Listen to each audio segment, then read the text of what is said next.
Hola, bueno, esta es la clase de los martes a las 9 de la mañana y esta es la última parte de farmacología, es fármaco. La clase en sí no va a ser muy larga, pero después tenemos el repaso para el parcial. Bueno, les voy a dar algunos fármacos, algunos tipos de fármacos, ¿sí? Pero como voy a dar analgésicos, primero les voy a explicar lo que consideramos dolor, ¿sí?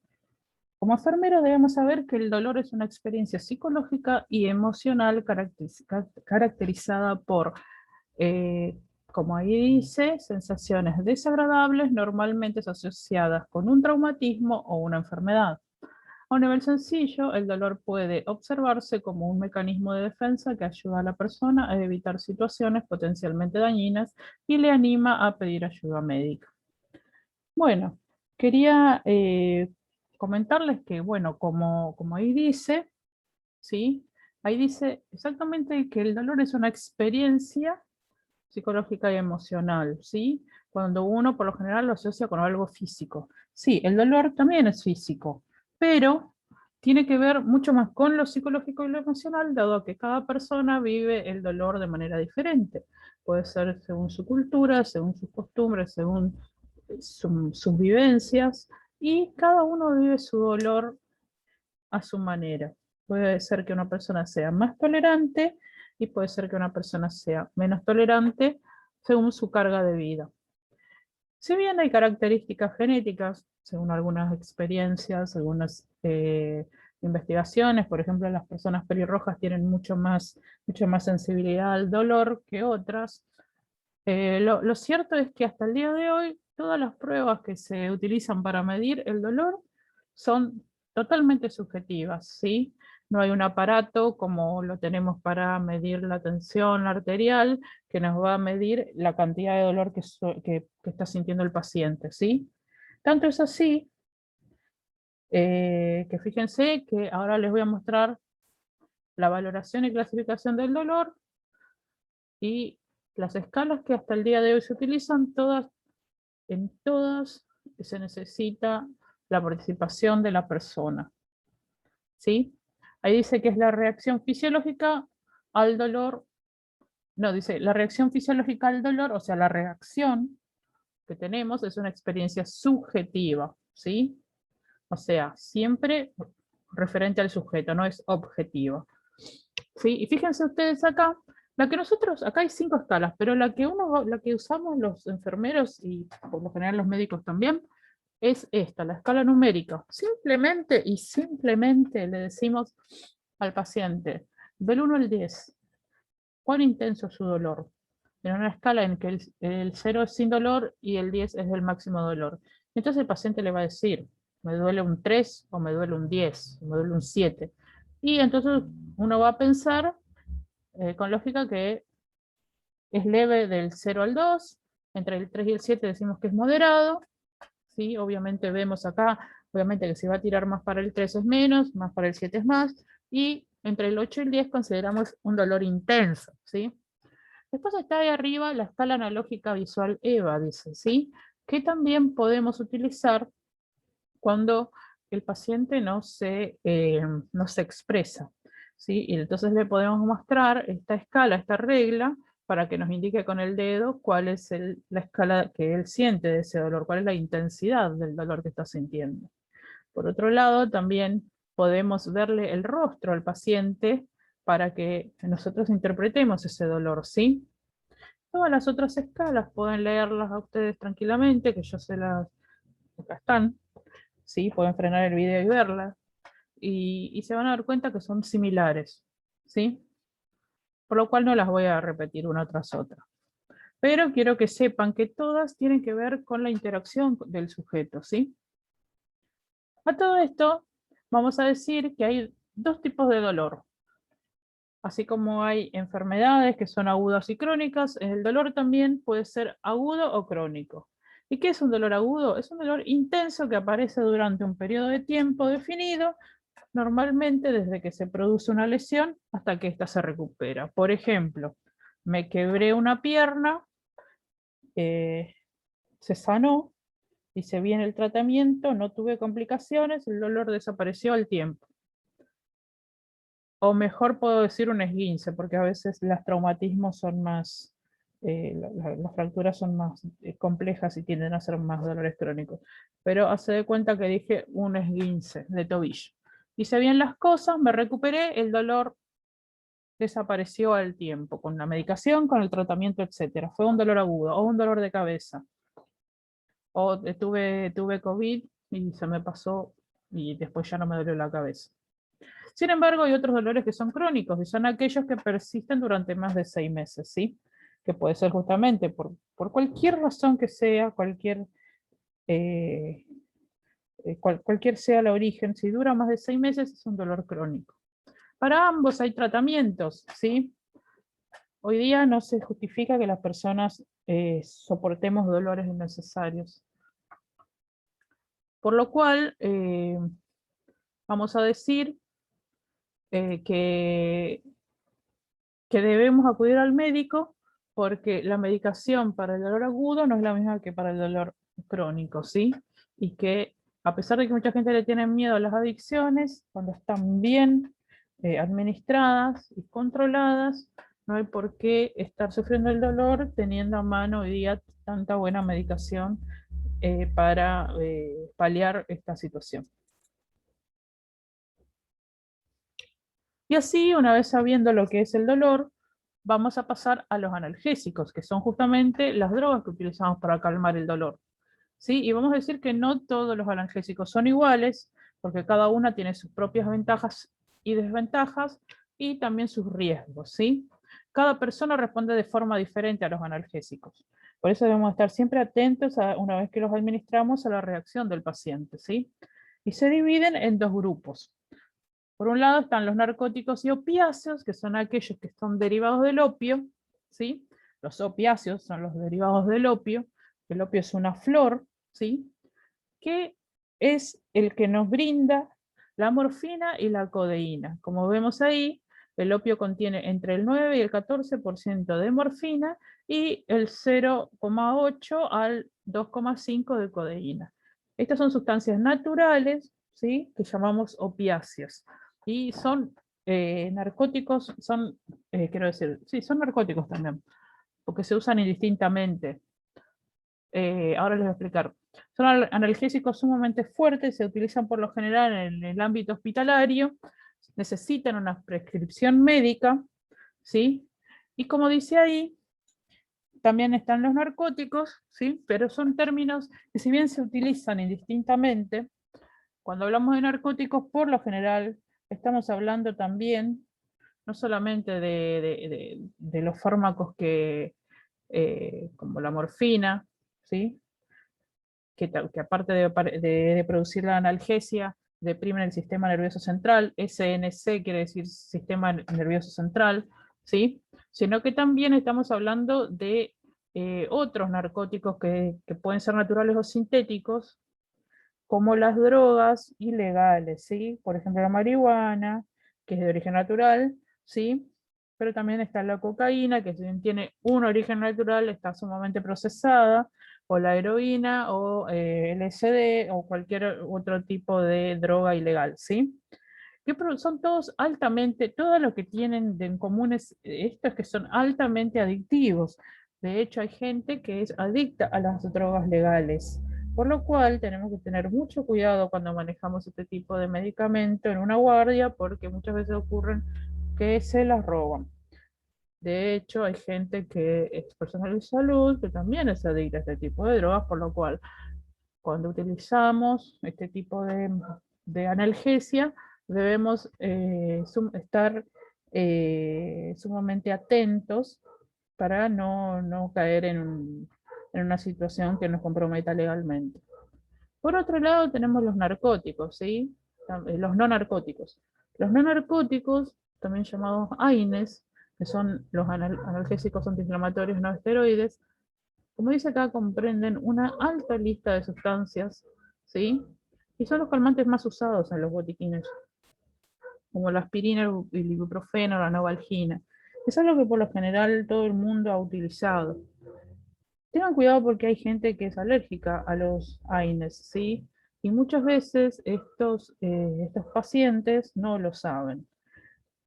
Pero lo que sí les puedo decir es que los pacientes que han tenido reacciones alérgicas a los AINES lo saben. O sea, que siempre pregunten antes de administrar una medicación si el paciente es alérgico. Es fácil que se den cuenta porque como estas medicaciones no necesitan una receta médica, ¿sí? Y eso es importante que lo sepan porque es tema de examen. Estos no necesitan receta médica, muchos son de venta libre, ¿sí?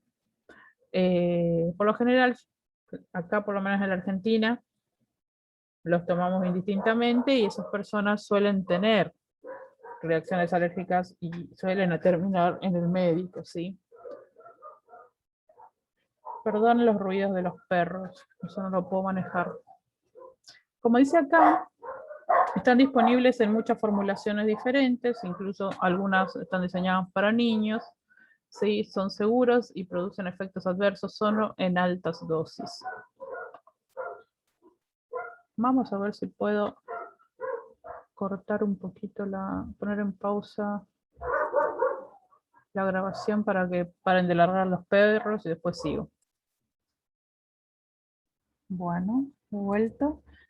Sigamos. Otro grupo que quisiera que ustedes conozcan son los antibióticos. Estos ustedes ya se familiarizaron con ellos cuando hicimos la clase de infecciones, ¿sí? Cuando hicieron el trabajo de infecciones. ¿Recuerdan que los antibióticos eran los que combatían las bacterias? Bueno, como dice acá, son compuestos químicos utilizados para eliminar o inhibir el crecimiento de organismos infecciosos.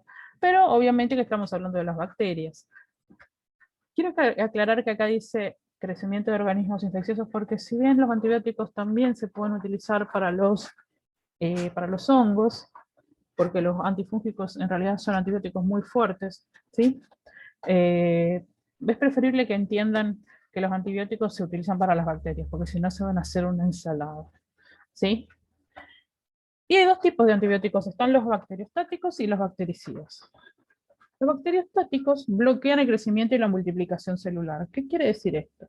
Las células, la mayoría de las bacterias son unicelulares, por lo cual su manera de multiplicarse, de procrear, es dividiéndose como hacen las células humanas del cuerpo, haciendo mitosis. O sea, mitosis viene de mitad, o sea, se dividen a la mitad y se hacen dos, así de simple. Por eso se multiplican rápido, ¿sí? Por lo cual, los bacteriostáticos lo que hacen es impedir que esto ocurra, ¿sí?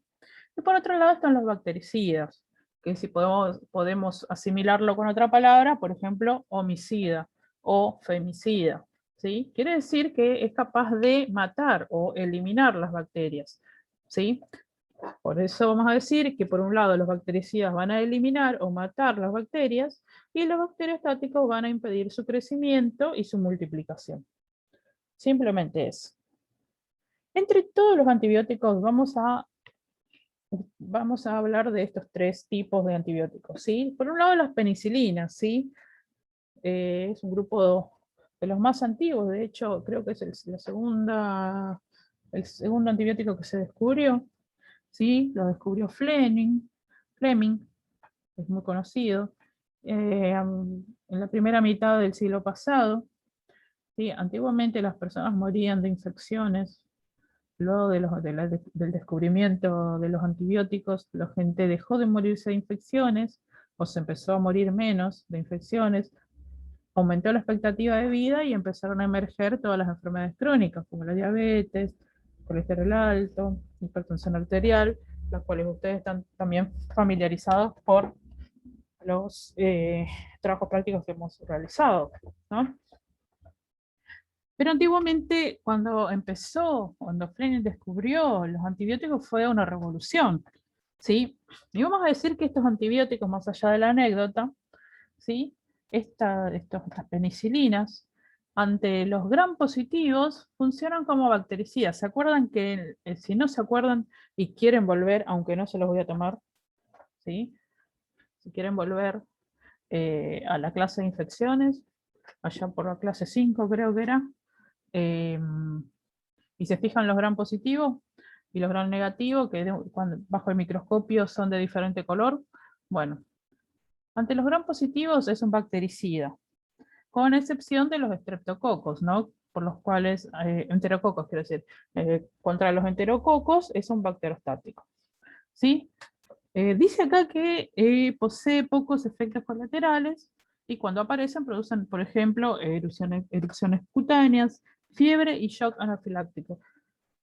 ¿Sí? Que no son reacciones normales de este fármaco, ¿sí? ¿Se acuerdan en la clase pasada? Yo les había dicho a ustedes, creo que fue la clase antepasada. La antepasada yo les mostré los diferentes tipos de reacciones, de efectos que puede tener el fármaco, ¿sí? Bueno, ¿qué hacemos con la penicilina si el paciente no sabe si es alérgico? Siempre tenemos que preguntar, o en su defecto a la familia, ¿sí? Siempre le tenemos que preguntar. Vamos a realizarle la prueba de alergia a la penicilina, la cual que se puede hacer de dos maneras, pero vamos a esta que es la más común, ¿sí? En la cual vamos a hacer una punción bajo la piel, ¿sí? Y le vamos a colocar una pequeña cantidad de penicilina, hasta que se forme una pápula, esto es una pápula, ¿sí? Vamos a esperar entre 1 y 2 horas para ver la reacción, y si reacciona el paciente, ¿sí? En esas 1 o 2 horas es porque es alérgico. Y si no pasa nada, bueno, es que no. Así de simple.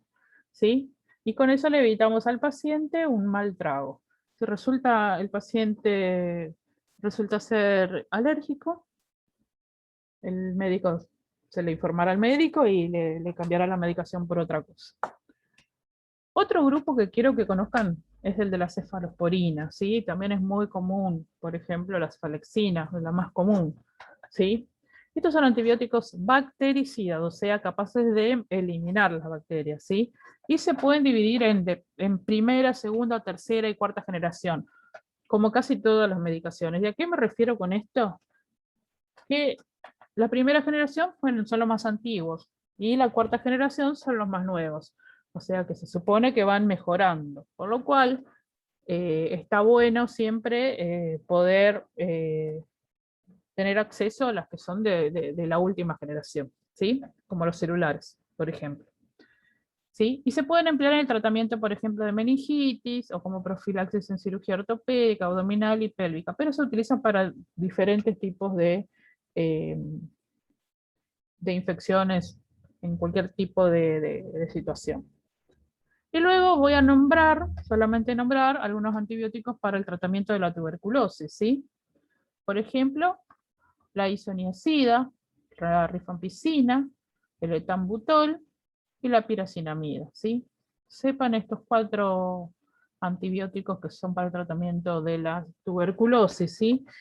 La tuberculosis es una enfermedad que tiene un tratamiento muy largo, de hasta 2 años, ¿sí? Que no puede ser interrumpido y es sumamente contagiosa, por lo cual los pacientes que tienen tuberculosis están aislados, como hoy día están aislados los pacientes del COVID, de la misma manera tienen que entrar a un servicio que tiene un paciente con tuberculosis, ¿sí?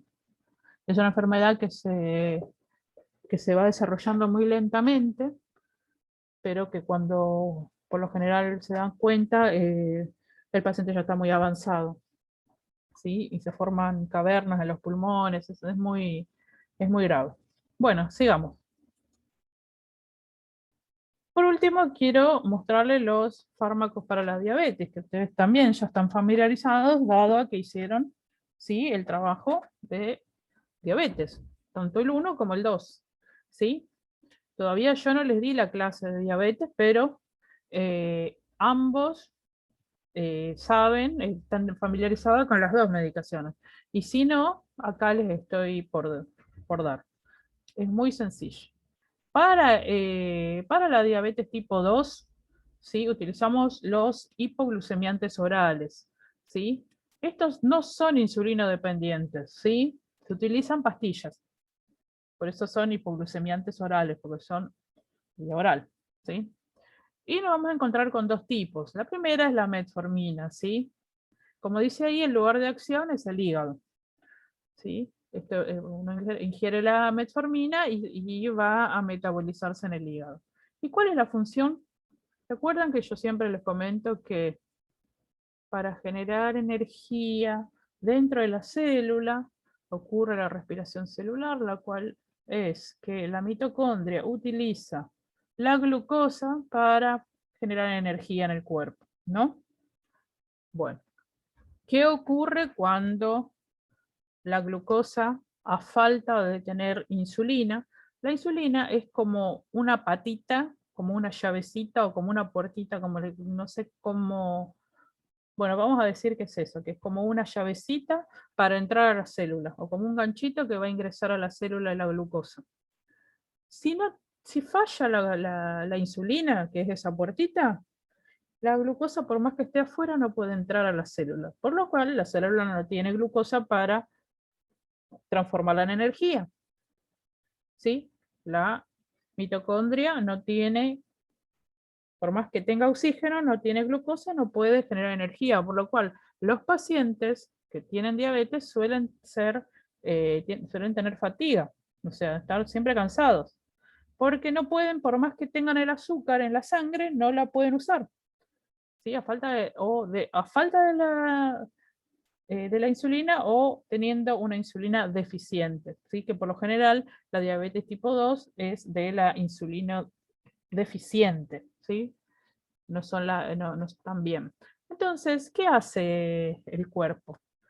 Las células, todas las células del cuerpo le están diciendo al cerebro que no tienen nada para comer, porque no se dan cuenta, porque por más que en la sangre haya, ellas no pueden comer, pero ellas no lo saben.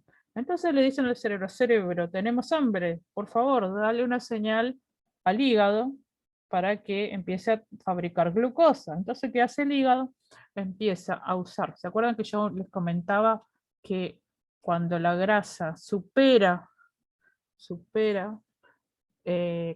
cuando la glucosa supera su necesidad en el cuerpo lo que hace es transformarla en grasa y los transforma en adipocitos? ¿Se acuerdan que yo les había dicho como anécdota que primero se gastaba la glucosa, después se gastaban las grasas, y etcétera? Bueno, esa grasa de reserva que teníamos, el hígado, al pensar, al cerebro haberle dicho que están pasando hambre, que no tienen alimento, lo que no es real, simplemente no estamos pudiendo utilizar toda esa glucosa, el hígado le va a decir, ah, bueno, no te preocupes, yo empiezo a fabricar glucosa a partir de las células grasas que tenemos.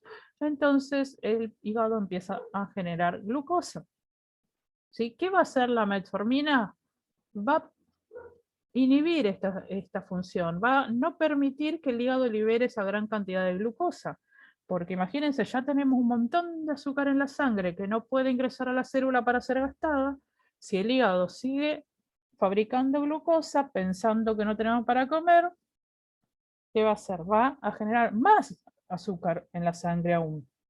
Pero ¿qué pasa cuando no funciona? Porque por lo general, cuando la persona tiene una diabetes tipo 2, primero le dan dietas. Si no funciona, le dan metformina. Y si no funciona, a la metformina le agregan la glibenclamida, que es la segunda droga que también se utiliza.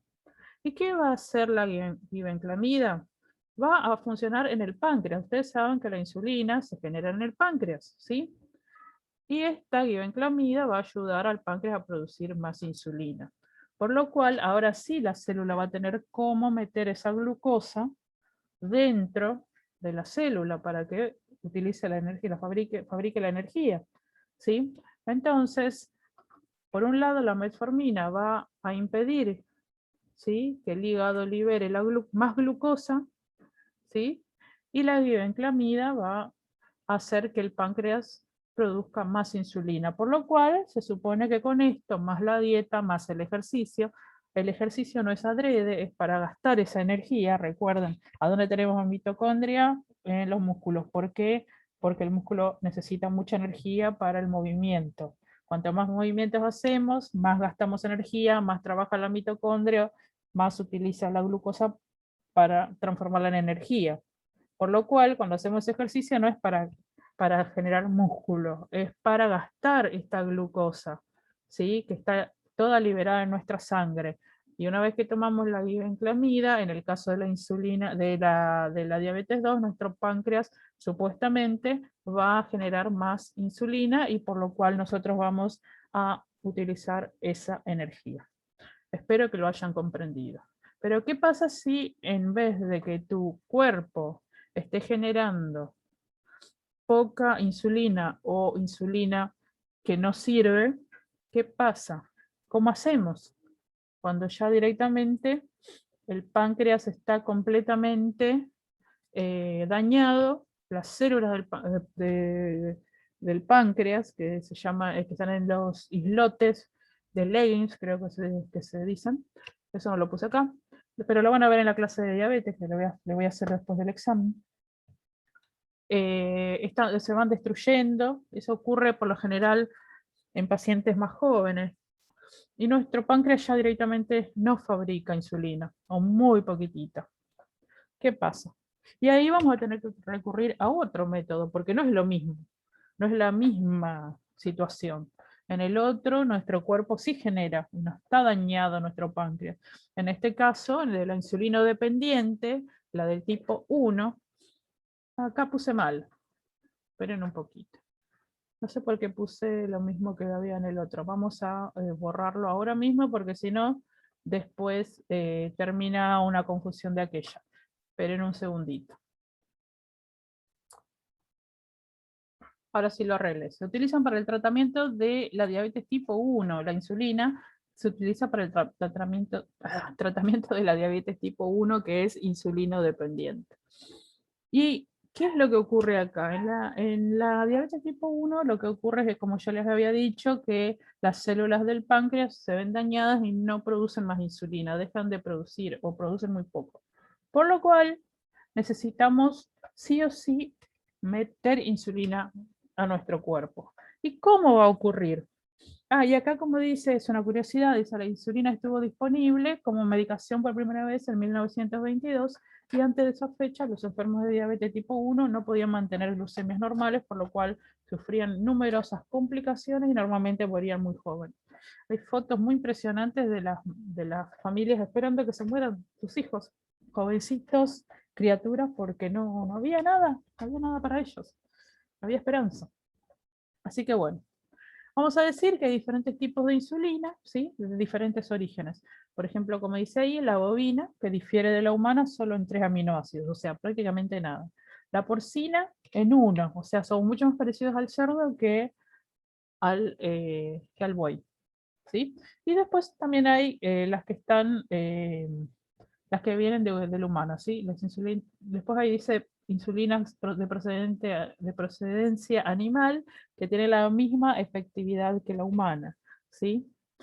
Y ahí dice, se utiliza para el tratamiento de la diabetes tipo 1, como ya dije, ¿sí? Y su concentración se mide en unidades universales. Sí, se dicen unidades universales. Después le explico más o menos cómo es. Se administran por vía subcutánea en el músculo deltoides, en el muslo y en el abdomen, ¿sí? Algunas pueden ser usadas por vía endovenosa, pero en urgencias. Nosotros por lo general no utilizamos esas. eh, por lo general esas se utilizan, como dice ahí, en urgencias, en un lugar muy grave, un caso muy grave, ¿sí? ¿A qué se refiere con eso de las unidades universales o internacionales? ¿Sí? Eh, unidades internacionales, en realidad, me parece que es. Eh, espera un poquito. Ahora ya lo arreglé, estaba mal escrito. Ustedes son mi, ¿cómo se llama? Mi prueba de piloto, porque son los primeros que tienen esta clase y me voy dando cuenta de los errores que hay en el Power y los voy arreglando. Bueno, como dice acá, su concentración se mide en unidades internacionales, ¿sí? UI, como dice acá, UI. Y se administran por vía subcutánea en el músculo deltoides, en el muslo o en el abdomen. Algunas pueden ser usadas por la vía endovenosa, pero solamente en urgencias, ¿sí? ¿Y por qué acá dice 40 unidades equivalen a 1 centímetro cúbico, 80 unidades equivalen a 1 centímetro cúbico, insulina regular igual a 100 unidades equivalen a 1 centímetro cúbico? ¿Por qué? Porque las insulinas, como ya les dije acá, son diferentes, ¿sí? Entonces por ahí el médico nos viene y nos dice que le tenemos que dar 1 centímetro cúbico, 2 centímetros cúbicos. Fíjense ustedes que estas son las jeringas para insulina, son re chiquititas, ¿sí? Tienen 1 ml, así que vamos a ir midiendo por las unidades acá, ¿sí? Entonces, Acá tenemos que hacer la cuenta porque acá dice, ¿sí?, que en 1 ml, o sea, 100, ¿se acuerdan cómo estábamos hablando la otra vez en la otra clase que nos dan una medida para cada medicación? Bueno, no sé si le dije eso, pero bueno, en este caso, en cada 100, o sea, hay 100 unidades internacionales por 1 milímetro, ¿sí? O sea, en cada milímetro, pues, ¿sí?, vamos a encontrar 100 unidades, ¿sí? Ahora, si en el frasco dice que encontramos 40 unidades por milímetro, bueno, la cuenta va a ser otra, ¿sí? Vamos a hacer la cuenta y va a ser otra. Y si dice 80, por eso siempre tenemos que fijarnos, ¿sí?, cuántas son las unidades internacionales para aplicar, ¿sí?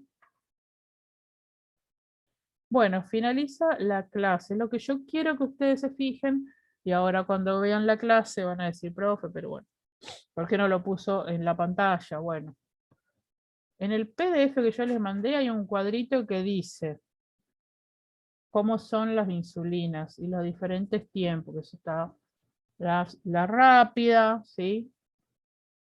Después la lenta, la intermedia, ¿sí? Bueno, es un cuadrito bien chiquitito, que creo que tiene 4 o 5 partes, y ustedes ya lo hicieron en su trabajo práctico de diabetes. Así que léanlo, ese cuadrito que yo les mandé en el PDF, y eso también va a entrar en el examen, ¿sí? Ahora voy a dejar de compartir esto y vamos a empezar con la otra, con la parte del repaso, ¿sí? Así que vamos al repaso. No sé qué pasó que no... Ahí está. Acá dice repaso para el tercer parcial de auxiliar de enfermería, que va a tener higiene y confort y farmacología. Y lo hice bastante escueto a este, ¿sí? Para que solamente haya en este repaso lo que ustedes van a utilizar, lo que ustedes van a necesitar para la clase, para el examen, ¿sí? De higiene y confort, lo que yo quiero que ustedes sepan principalmente es esto, que la mayoría de las veces el sujeto de atención necesita, esto es básico, cae de maduro. Cuando ustedes lo vean en el examen, que son poquitas preguntas de higiene y confort, muy básicas, todo lo que está ahí lo van a saber por lógica, ni necesitarían esta clase. Con leerlo una vez, ya está. Bueno, dice, la mayoría de las veces el sujeto de atención necesita asistencia en la higiene personal o por lo menos consejo para llevarla a cabo. En el periodo que se encuentre en nuestro cargo debemos asistir y suplir sus necesidades de higiene y confort. O sea, obviamente que si la persona se puede desenvolver sola, ¿sí?, no vamos a necesitar asistirla en muchas cosas, pero sí tenemos que controlar que el paciente se bañe, que el paciente se asee, se lave los dientes, etcétera, etcétera, ¿sí? Y obviamente cambiarle la sábana, fijarnos que tenga todos los elementos que necesita, que se cambie la ropa, etcétera, y etcétera, ¿sí? No tienen que ser las mismas costumbres que trae su casa. Algunas cosas sí de su casa, otras no, ¿sí? Pero tenemos, porque hay gente que no los esté cargando, se baña una vez por semana, y en el hospital se tiene que bañar todos los días, o lo sumo, día de por medio, ¿sí? Bueno, ¿qué vamos acá les voy a hablar del paciente totalmente dependiente. O sea, esto como es repaso, les voy a repasar del baño del paciente totalmente dependiente. Obviamente, que si el paciente es dependiente o semidependiente, a uno le voy a indicar que se bañe y al otro lo voy a asistir y estar cerca y observar cuando se está bañando, ¿sí? O asistirlo en lo poco que necesite. Pero cuando es totalmente dependiente, ¿sí? Vamos a decir que el baño en la cama elimina el sebo acumulado, el sudor, las células cutáneas, ¿sí? Están muertas, ¿no? Y algunas bacterias. También produce la sensación de bienestar, es refrescante, es relajante, con frecuencia mejora la moral, el aspecto, la autoestima. Recuerden que cuando el paciente está ahí internado, pobre persona, lo único que quiere es estar, aunque sea lo medianamente limpio, para que recibir a su familia o irse, ¿sí? No es infrecuente que los pacientes que han pasado por una noche inquieta o sin dormir se sientan relajados, cómodos o somnolientos después de un baño matutino. Uno quiere dormir y a veces no puede por las diferentes patologías, el dolor, etcétera, ¿sí? También dice que ofrece una oportunidad excelente al profesional de enfermería de evaluar cada paciente, por ejemplo, la piel, si está consciente, si obedece las órdenes verbales, si tiene algún problema. Dije la piel, bueno, si no lo repito, lo de la piel, si tiene buen movimiento, si se puede desenvolver, etc. Después dice, el profesional de enfermería puede observar el estado, ahí dice, de la piel, trastornos físicos como edemas, úlceras por presión o erupción. Sí. Bueno, ¿cuáles son los materiales necesarios? Y esto sí es cosa de examen. Guantes, toallas de baño, toallas de cara, jabón, artículo de higiene personal, agua tibia, chata, palangana, jarra, apósitos, ropa de sujeta tensión, ropa de cama, bolsa para la ropa. Y vamos a agregar todo lo que necesite el paciente para sentirse casi en su casa, ¿sí? Y hagámoslo de la mejor manera posible. Este es un carro muy común, muy clásico, carro de enfermería, que tiene las sábanas, los pañales, fíjense. Esto deben ser sábanas, hay toallas ahí atrás, acá están fundas, algunas deben ser sábanas de arriba o de abajo, acá tienen pañales, creo que son pañales, aleas, y acá va la ropa sucia. ¿Mm? Hay otro tipo de carros, por ejemplo este, que aparte tiene guantes, ¿sí? Acá está la chata, no, esta es la palangana, la jarra, ¿sí? Que es para lavar la cabeza, acá hay más toallas, acá la bolsa es esta, ¿vieron? Cada tipo de institución tiene sus protocolos, ¿sí? Después, no se olviden del cepillado de dientes, ¿sí? El cepillado de dientes elimina las partículas de alimento alrededor de los dientes y entre ellos elimina la placa dental, favorece la sensación de bienestar del paciente, evita úlceras e infecciones del tejido de la boca. Hay que observar los labios, las encías, los dientes, la lengua, el paladar para buscar cualquier tipo de lesión, de hongos, restos de comida, caries, etcétera, ¿sí? También podemos observar cianosis. Cuando se acuerdan que yo les hice buscar la palabra cianosis, bueno, es cuando falta oxígeno, se pone de un color azul, ¿sí? La boca, las mucosas, ¿sí? Después dice cuáles son los materiales necesarios. Se utiliza un cepillo dental de cerdas blandas, dentífrico, con flúor, vaso de agua, palangana y toalla.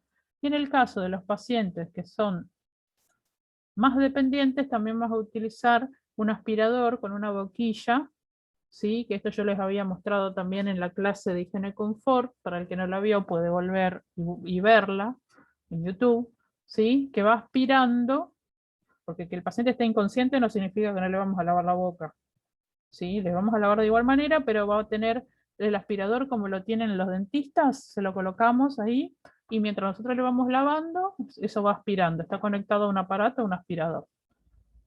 Fíjense que lo que yo les estoy dando es, miren, algunas cosas y los materiales, nada más. Algunas pautas y los materiales, no como cuando, no el procedimiento. Algunas pautas y los materiales, ¿sí? Y acá también, unas pautas y los materiales, ¿sí? Para el tendido de cama necesitamos, es útil para el objetivo del tendido de cama es fomentar la comodidad del paciente, proporcionar un entorno limpio y cuidado para el paciente, proporcionar una cama lisa y sin arrugas para que no produzca úlceras por presión. Y los materiales, irritaciones de la piel también. Y los materiales necesarios son, por ejemplo, 2 sábanas lisas o una sábana adaptable y otra lisa. También una salea, si es necesario. Una frazada, dependiendo de la época del año. Puede ser una colcha, puede ser un impermeable, funda para las almohadas, si es posible una bolsa de lavandería de plástico o una cesta portátil para la ropa, como la que vimos en el carro anterior, ¿sí? Y estos son los diferentes tipos de cama. Y la ocupada, como la hacíamos, esto yo se los había mostrado, ¿se acuerdan? O cómo se hacía una cama ocupada. Esta es una cama común, abierta, o cerrada, abierta porque está doblada, ¿sí? Está cerrada, no tienen nada, y esta eh, es de cirugía. Cuando el paciente vuelve cuando el paciente se va a cirugía, tenemos que hacer la cama de esta manera para que cuando vuelva lo puedan apoyar directamente y lo podemos tapar, ¿sí? Igualmente no se las enseñé a esta, pero lo pueden buscar. Y ahora sí empezamos con la parte de farmacología, que es lo que quizás más a ustedes le vaya a complicar un poco la vida, ¿sí? Y vamos a decir que la farmacología es la ciencia que estudia las acciones y propiedades de los fármacos en los organismos vivos. Pregunta de examen, ¿qué es la farmacología? Que ustedes tienen que estudiar esta definición, porque esta es la que van a tener que poner en el examen, ¿sí? La palabra farmacología tiene su origen en dos palabras griegas, fármakon, que significa fármaco, y logos, que significa estudio. Por lo tanto, la farmacología simplemente es el estudio de los fármacos, ¿sí? ¿Y qué es un fármaco? Un fármaco es cualquier compuesto químico usado en el diagnóstico, prevención, tratamiento, duración, mitigación o paliación de las enfermedades. Un fármaco es una sustancia química capaz de desencadenar reacciones biológicas en el organismo.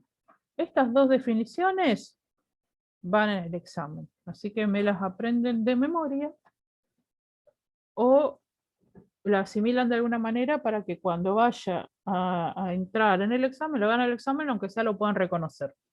¿Sí? Sigamos. ¿Qué son las formas farmacéuticas? Es otra pregunta de examen. Entonces vamos a decir que las formas farmacéuticas son las diferentes presentaciones que tiene un fármaco. Es muy fácil. ¿Y cómo son? Pueden ser sólidas, semisólidas, acuosas, líquidas, gaseosas. ¿Sí? Esto no es difícil. Simplemente también hay que utilizar la lógica.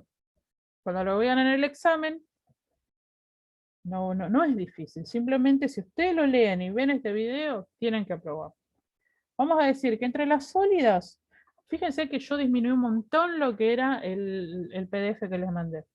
Simplemente acá dice los diferentes tipos que no explica cuál es cada uno. Simplemente los nombra. Entre las sólidas vamos a encontrar las cápsulas, vamos a encontrar los comprimidos. Esto es una pregunta de examen. La pregunta es, ¿sí? ¿Cuántos tipos de comprimidos existen? Y vamos a decir simplemente que existen varios tipos de comprimido, no es un solo tipo de comprimido, ¿sí? Después las píldoras, ¿sí? Que son más duras que los comprimidos, los óvulos intravaginales, también pueden ser supositorios, y los parches transdérmicos. Entre las líquidas están las suspensiones, los jarabes, las gotas, lociones, linimientos, soluciones antisépticas, inyectables, infusiones de hojas vegetales, enemas, emulsiones. Eso lo tienen que, todo esto ustedes tienen que usar la lógica simplemente. Ustedes saben lo que es un sólido y saben lo que es un líquido. También saben lo que es un gas. Obviamente que si yo le estoy diciendo oxígeno es un gas. Si le estoy diciendo un aerosol es un gas. Si le estoy diciendo inhalación es un gas. ¿Sí? Lo que por ahí se les puede complicar es la semisólida. Por ejemplo, las pastas, los ungüentos, las pomadas, las cremas, los geles, tampoco es una gran ciencia. ¿Sí? Esto es lo que ustedes tienen que saber, a grandes rasgos. ¿Sí? Y también asimilar como algo lógico, no saberlo de memoria. Si lo quieren aprender de memoria, apréndenlo de memoria. Pero yo creo que como lógico, cae. ¿Sí? Acuérdense que son las formas farmacéuticas, ¿sí? Y esto también es complicado. Todo lo que es fármaco para mí es complicado. Pero bueno, si no pasamos esto, no aprobamos. Bueno, ¿qué es la farmacocinética? Vamos a asimilarlo de manera más fácil y vamos a decir que es, vamos a hacer la siguiente pregunta. ¿Qué hace el organismo con el fármaco? O sea, la farmacocinética es el estudio del fármaco desde que entra al organismo hasta que sale. ¿Sí? Esa es la pregunta de examen. Va a decir, ¿qué es la farmacocinética? Y ustedes van a decir, es el estudio de los fármacos desde que entra al organismo hasta que sale. ¿Sí? Por tanto, es el estudio del desplazamiento del fármaco por el organismo. ¿Sí? Y como dice ahí, describe qué hace el organismo con los medicamentos. ¿Sí? Y esto también es tema de examen. ¿Cuáles son sus cuatro componentes? Y vamos a decir que son la absorción, la distribución, el metabolismo y la excreción. Punto de examen. O sea, yo les voy diciendo todo, chicos. Así que es cuestión de que ustedes anoten y hagan el examen. ¿Sí? ¿Cuáles son los cuatro componentes de la farmacocinética? Absorción, distribución, metabolismo y excreción. ¿Sí? Y por otro lado tenemos a la farmacodinámica, ¿sí? Que es lo que hace el fármaco al organismo, ¿sí? Lo otro era qué le hacía el organismo al fármaco, y esto es qué le hace el fármaco al organismo, ¿sí? Y vamos a decir que la farmacodinámica es la medición de los efectos farmacológicos, terapéuticos y tóxicos de los fármacos sobre el organismo, ¿sí? Y como dice, en términos sencillos, la farmacodinámica hace referencia a cómo un mecanismo modifica el organismo, ¿sí? O sea, ¿qué ocurre con el organismo cuando entra el fármaco, ¿sí? Por ejemplo, lo que yo les decía del hígado con la metformina. ¿Qué ocurre? ¿Qué hace? ¿Cuál es la farmacodinámica de la metformina? O sea, ¿qué le hace ese fármaco al organismo? Hace que el hígado no, no produzca más glucosa, ¿sí? En el caso de la glibenclamida, ¿qué hace? ¿Cuál es la farmacodinámica? Hace que el páncreas produzca más insulina, ¿sí? ¿Está bien? Y en el caso de el mismo ejemplo, si vamos a hacer a a la farmacocinética, el organismo, para que eso funcione, para que pueda actuar el fármaco, primero lo disuelve, luego lo metaboliza, ¿sí? O sea, lo va diluyendo, etcétera, ¿sí? Hasta que se excreta. Primero se absorbe, y cuando, si ustedes quieren ver algo más de esto, vayan a la clase específica de esto, y ahí yo explico específicamente cómo es la absorción, distribución, metabolismo y excreción. Pero si ustedes no quieren hacer eso y ahorrarse todo, apréndanse de memoria estas 4 palabras. Sigamos. Ahora vamos a la parte de administración de medicamentos. Y estamos cerquita ya, miren.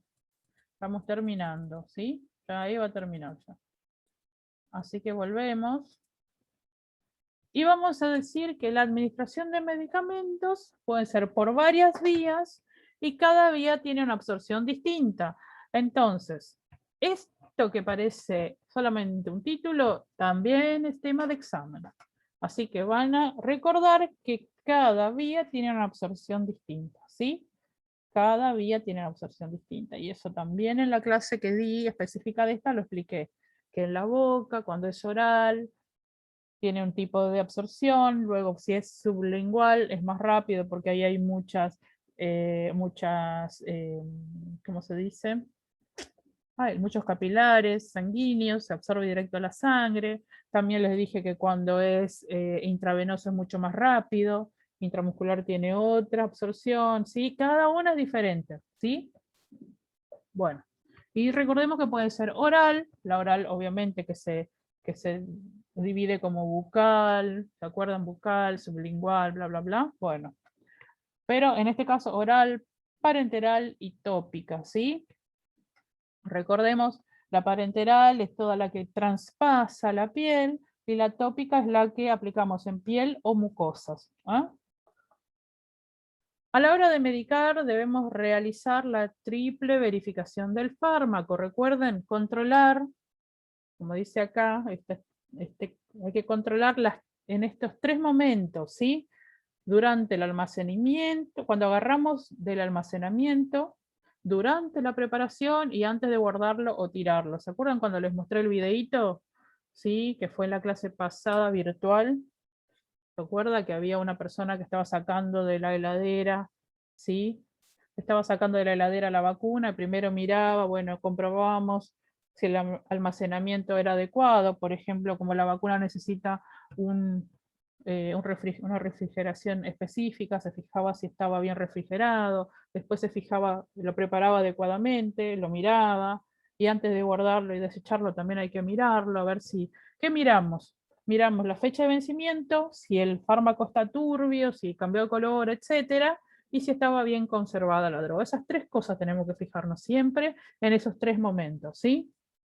Después vamos a ver los correctos para la administración del fármaco. Y esto yo quiero que ustedes lo tengan bien claro porque en el examen les van a pedir 6 correctos. Si bien yo les comenté a ustedes que en general van a encontrar los 5 correctos o los 10 correctos. En cualquier bibliografía, salvo en la bibliografía que hay en esta clase, van a encontrar entre 5 y 10 correctos, ¿sí? Pero en este caso le van a pedir estos 6, ¿sí? sujeto de atención correcto, fármaco correcto, dosis correcta, vía de administración correcta, hora y fecha correcta, y podemos agregarle este sexto que es el registro correcto. Igualmente, cuando yo digo los 10 correctos, también está bien, pero como en el examen le van a pedir estos 6, memoricen estos 6, ¿sí? Igualmente hay algo que ustedes siempre tienen que tener en cuenta. Tienen que tener en cuenta ponerse en el lugar a donde va a estar el enfermero para esto. Si me falta la vía de administración, ¿puedo medicar? No. Si me falta la dosis, ¿puedo medicar? No. Si me falta el nombre de la persona, del paciente, ¿puedo medicar? No. Si me falta el fármaco, ¿puedo medicar? No. Si me falta el horario en el que tengo que dar, ¿puedo medicar? No. Y no puedo dejar de registrar, porque eso a mí el registro a mí me avala, ¿sí? A mí me protege. Entonces, en vez de memorizarlo como algo que tengo que hacer, tienen que pensar que esto es lógico, porque es cómo van a administrar una medicación sin tener esta información, ¿sí? Yo creo que de esa manera lo van a comprender mejor.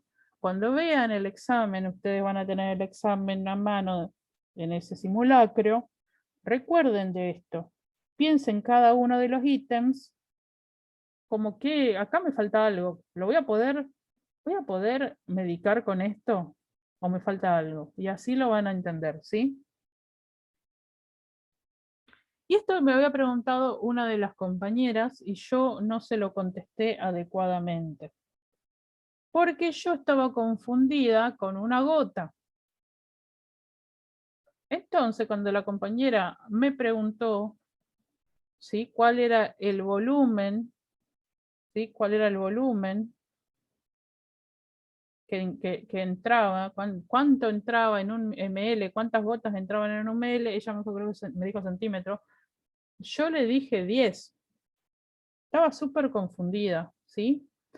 Porque yo el que le di a ustedes era solo de cucharaditas. Y espero que vean esta clase, porque si ustedes no ven esta clase, no van a ver esto. Y esto es un tema de examen. Y ahora me hace pensar que la compañera tiene el examen, pero bueno, no voy a decir nada. Y acá vamos a ver, principalmente les voy a responder esa pregunta a la compañera. Y a su vez quiero que ustedes memoricen esa pregunta. Y van a ver que 20 gotas equivalen a 1 milímetro, ¿sí? Eso es muy importante que lo sepan para el examen. Porque en realidad ustedes van a trabajar en un ámbito, quizás trabajen no solamente en una clínica o en un geriátrico, como que quizás vayan a trabajar a una domiciliaria. Y a mí no se me ocurrió que por ahí necesitan saber esta información. ¿Sí? Pero bueno, sepan que 20 gotas es igual a 1 milímetro. Y ahora vamos a seguir adelante con las vías parenterales, ¿sí? Y las vías parenterales, como ustedes ya saben, son la vía intramuscular, la subcutánea, la intravenosa y la intradérmica. La intramuscular, la subcutánea, la intravenosa y la intradérmica. ¿Sí? Espero que en el examen se den cuenta que son todas o ninguna. O sea, no puedo nombrar solamente dos, tengo que nombrar todas. ¿Me explico? Espero que lo entiendan. ¿Y a dónde son los sitios que yo puedo punzar? ¿Recuerdan esto? Que yo les dije que tienen que hacer una X en el glúteo y que la aplicación era en el cuadrante superior externo. Y les dije por qué. Porque por las otras partes hay hueso, arterias, nervios, que no deben ser tocados, ¿sí? No deben ser tocados por la aguja, porque pueden producir un daño. Por lo cual vamos a colocar en el cuadrante superior externo. Prueba de examen. Prueba de examen. Tema de examen. En este caso, en el deltoides, por la misma razón. ¿Sí? Por acá pasan arterias, hay hueso. O en el vasto lateral y en la parte de arriba, no en la parte media ni en la parte de abajo, en la parte de arriba, en el vasto lateral. ¿Sí?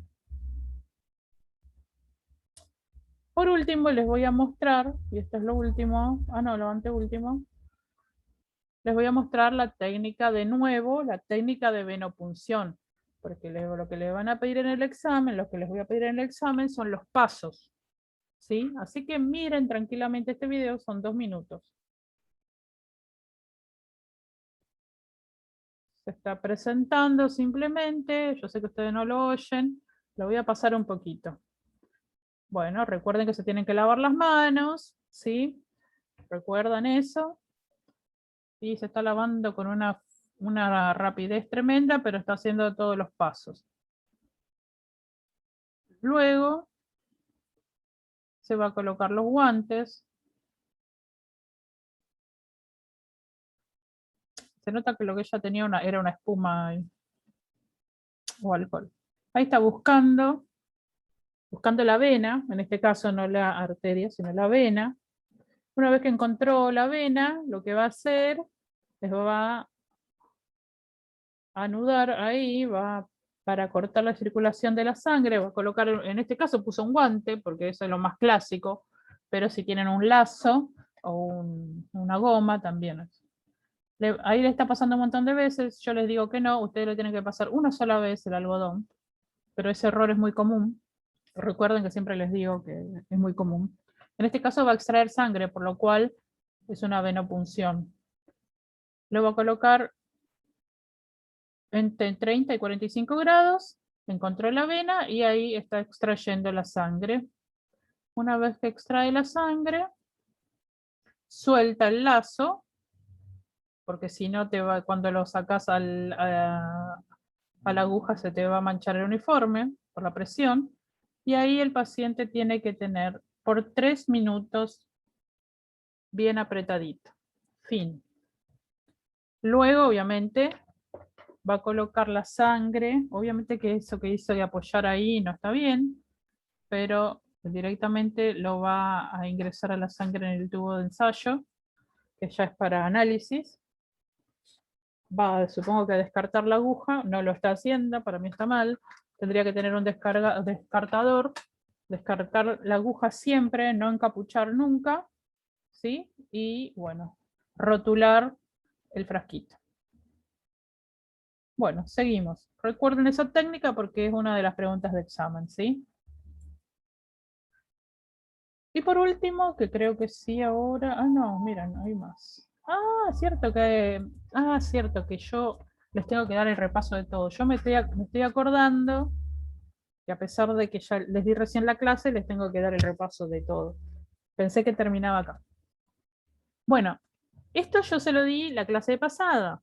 Lo que yo quiero que recuerden de la parte del plan de hidratación parenteral es que un frasco, ¿sí?, de suero de 500 centímetros cúbicos dura 24 horas si lo pongo a 7 macrogotas o a 21 microgotas. Recuerden que las macrogotas era el goteo gordo y que para las microgotas estaba la finita, como una agujita que se usaba más en pediátricos, en ancianos o para pasar analgésicos, por ejemplo la morfina. Bueno, que tiene que ser muy pequeña la gota para que sea más detallada la cantidad. Bueno, ¿por qué 7 gotas, macrogotas o gotas? Cuando se dice gotas, es porque son macrogotas. Y si es microgota, te van a poner microgotas, ¿sí? Porque una macrogota equivale a 3 microgotas. O sea, como esta gota es gorda, para hacer una gota de esta necesito 3 gotitas. 3 gotitas de esta hacen una gota gorda, ¿sí? Simplemente por eso. Entonces, si me dicen poner el goteo a 7 gotas o a 7 macrogotas, y el frasco es de 500 ml, me va a durar 24 horas. Y si me dicen poner el frasco de 500 ml a 21 microgotas, también me va a durar 24 horas porque son gotas más chiquititas, ¿entendés? por más que vaya el goteo más rápido, va a pasar la misma cantidad. Entonces, pregunta de examen va a decir justamente esto. ¿Cuánto dura un frasco de 500 ml? Si lo pongo a 7 macrogotas o 21 microgotas y dura 24 horas, es eso, ustedes tienen que saber eso. Un frasco de suero de 500 centímetros cúbicos a 7 macrogotas o 21 microgotas dura 24 horas. Sépanlo de memoria y les va a ir bien, ¿sí?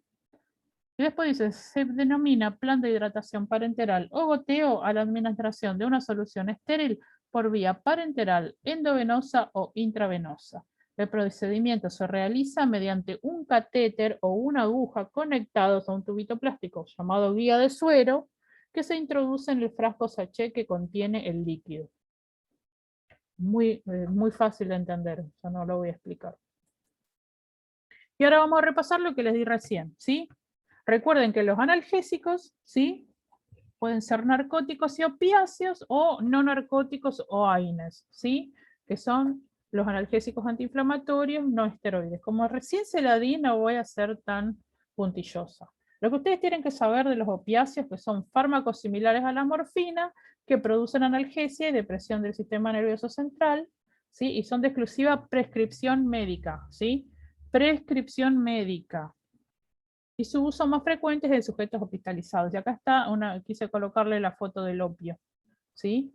Y, por ejemplo, así se coloca la morfina o por goteo, depende del lugar y de la situación. Esto es importantísimo que ustedes lo sepan porque justamente estábamos hablando de vía de administración y la orden médica. ¿Qué nos indica el médico? ¿Un goteo a cuánto? ¿O una inyección? ¿Sí? Porque es una urgencia.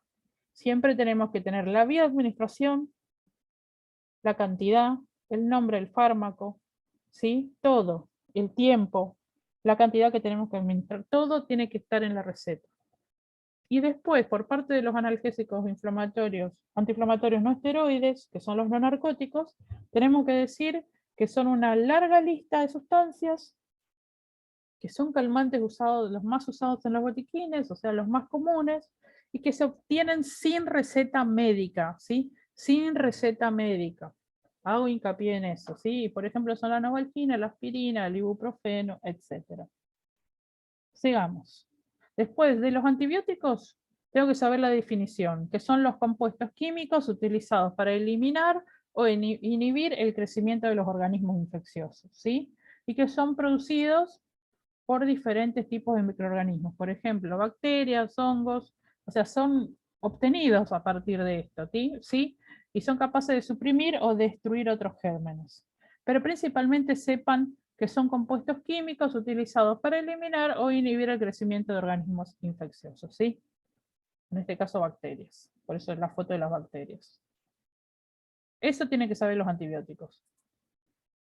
Y de los fármacos de diabetes, sí, acá está el cuadrito, que yo recién les dije, vayan a la clase del PDF, bueno, acá se los puse, y ahora sí, esto sí creo que sí es lo último, sí, eso es lo último. Recuerden que para la diabetes tipo 1 son los insulinos dependientes, ¿qué se va a usar? La insulina, ¿sí? Y este cuadrito sí me lo tienen que aprender. Tienen que aprender que hay insulinas de acción rápida, de acción corta, de acción intermedia y de acción prolongada. Porque ahí cuando vayan al examen le van a poner un montón de palabras raras, ¿sí? Y parecidas a esta. Pero ustedes tienen que saber que son rápida, corta, intermedia y prolongada. ¿Ok? Y fíjense cuánto dura, cuándo empieza a actuar cada uno. ¿Sí? La duración del efecto no me interesa tanto como cuándo comienza a actuar cada uno. O sea que paren el video, fíjense el cuadrito o ya lo tienen en el ¿cómo se llama? Ya lo tienen en el PDF y lo tratan de memorizar. ¿Sí?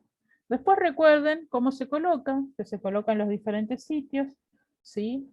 Se coloca en el abdomen, se coloca en los deltoides, se coloca en el muslo, ¿sí? Que tiene que ser como las agujas del reloj, girar, por ejemplo, si le coloqué en el deltoides de un lado, después voy a pasar al otro, luego al abdomen, luego al muslo, luego al otro muslo, y así. Eso para la vida, ¿sí? Y acá que este es un tipo de lapicera que se utiliza, se le dice lapicera, pero es una insulina que ya viene preparada, que se mide y directamente cuando uno se va a automedicar, ¿sí? Autoaplicar en realidad, autoadministrarse, lo dije en portugués, autoadministrar, directamente aprieta y le da la cantidad que necesita simplemente. Ellos lo utilizan los diabéticos que ya se manejan solos, ¿sí?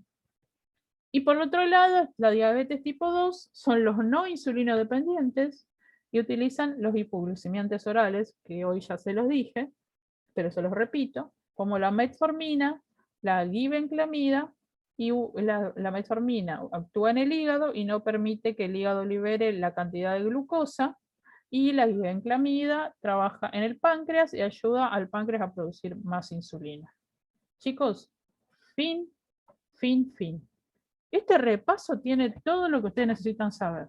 Presten atención principalmente en los datos que yo no les he dado antes. Por ejemplo, esa tontería de 1 ml es 20 gotas, que me había preguntado